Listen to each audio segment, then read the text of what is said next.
Hi guys! Alamin at pag-usapan natin sa video na ito ang nakakamangha ngunit nakakabahala na pangyayari sa Afrika.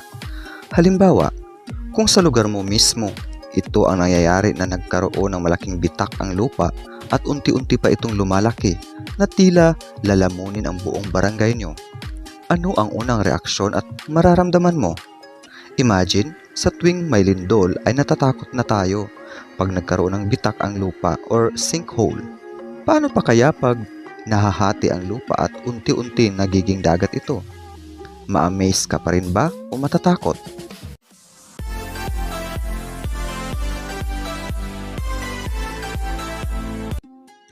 Sa kasalukuyan, ang Afrika ay nahahati dahil isang bagong karagatan ang nabubuo sa mas mabilis na bilis nito kaysa inaasahan. Isang napakalaking bitak ang patuloy na lumalawak sa buong Afrika na nagpapahiwatig ng isang pagbabago sa kailaliman ng lupa. Ang mga puwersang tektoniko ay muling hinuhubog ang lupain ng mas mabilis kaysa sa inaasahan na may mga palatandaan ng isang umuusbong na karagatan. Masusing binabantayan ng mga siyentipiko ang pagbabago na tinutuklasan ang mga palatandaan na kung ano ang magaganap sa ilalim ng lupa. Nagbago ang hinaharap ng kontinente at maaaring maging napakalaki ng mga epekto nito. Ang kontinente ng Afrika ay sumasailalim sa isang dramatikong pagbabago habang hinuhubog ng mga puwersang tektoniko ang landas patungo sa pagbuo ng isang bagong karagatan. Ang East Africa Rift System, isang malawak na hanay ng mga bitak na umaabot mula Mozambique hanggang Red Sea, ay aktibong binabago ang tanawin. Ayon sa kamakailang pag-aaral, ang prosesong dating inaakala na aabot ng dekadang milyong taon ay maaaring maganap sa loob lamang ng 1,000,000 taon o baka mas maaga pa. Ang Afrika ay isang kontinenteng gumagalaw. Sa kailaliman ng Afrika, unti-unting nagkakalayo ang Africa at Somali plates sa bilis na 0.8 cm bawat taon.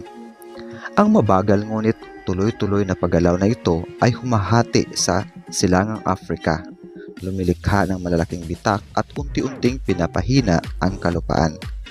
Isa sa pinaka-kapansin-pansing halimbawa ng pagbabagong ito ay makikita sa rehiyon ng Afar sa Ethiopia, kung saan nabuo ang isang 60 kilometrong rift na may lalim na 10 metro.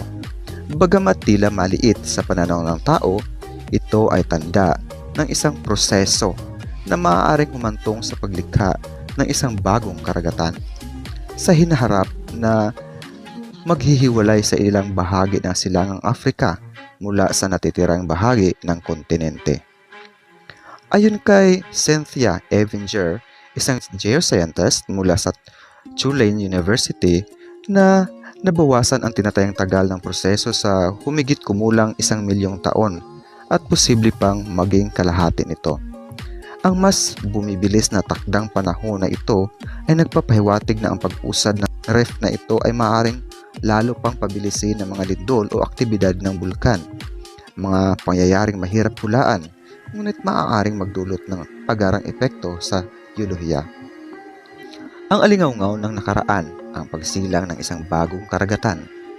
Ang East Africa Rift, ang tanging lugar sa buong mundo kung saan ang continental crust ay nahahati upang maging oceanic crust sa kasalukuyang panahon. Ang pambihirang pagkakataong ito ay nagbibigay daan sa mga siyentipiko na masaksihan ang pagsilang ng isang oceanic basin, isang prosesong minsan humuhubog sa karagatang Atlantiko milyon-milyong taon na ang nakalipas. Noong 2005, isang kaganapang geolohikal sa Ethiopia ang gumulat sa mga mananaliksik. Mahigit 420 na lindol sa loob lamang ng ilang linggo ang nagdulot ng mabilis na pagbuo ng isang napakalaking bitak.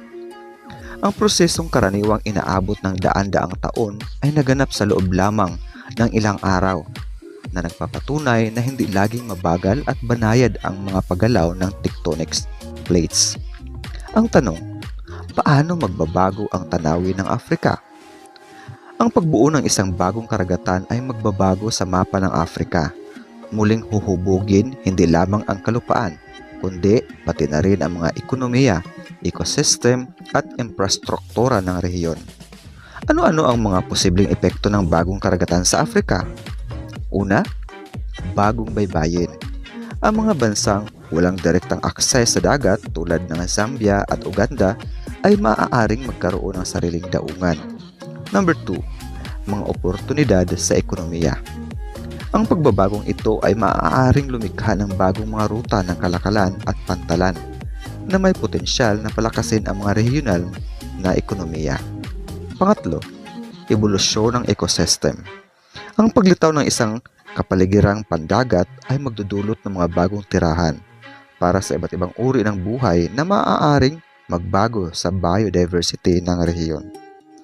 Number 4, hamon sa infrastruktura. Kailangang umangkop ang mga bansa sa pagtaas ng antas ng tubig dagat, pagbabago ng lupain at patuloy na aktibidad ng lindol. Bagamat tila malayo pa ang ganitong pagbabago, malaki ang magiging epekto nito sa hinaharap ng heograpiya at ng Afrika. Patuloy na pinapahusay ng mga siyentipiko ang mga modelo upang mahulaan kung paano at kailan magaganap ang transformasyong ito. Kaya't kinakailangan magkaroon ng masusing pagsusubaybay, pananaliksik at paghahanda.